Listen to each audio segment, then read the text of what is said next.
आज का CA foundation accounts paper बच्चे मैंने अभी इवैल्यूएट किया and definitely paper was on lengthier side. Also कुछ थोड़ा बहुत कह सकते हैं क्वेश्चंस में उन्होंने ट्रिकी चीजें भी डाल दी which was completely unexpected, but that brings us to a good conclusion and that is बहुत चांसेस हैं दैट एक लिबरल चेकिंग हो and you get a good score.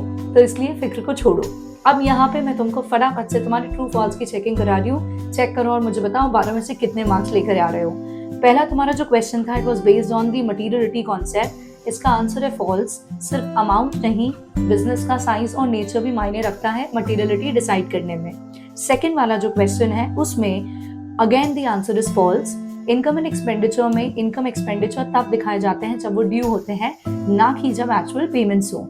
Next question तुम्हारा पीएसआर और capital contribution ratio same need not be same. The answer is true, they need not be same. उसके बाद depreciation is not provided in the financial year when the entity incurs loss, that's false, it is provided in all the years. उसके बाद the concept that helps business affairs free from the personal influence of the owner, उसमें answer was false, it is actually a business entity concept. और last, company cannot issue shares at discount to general public, it is true, section number 53 of companies act के हिसाब से it cannot be issued। सो तुम्हारे 12 में से कितने marks आ रहे हैं ये बताना।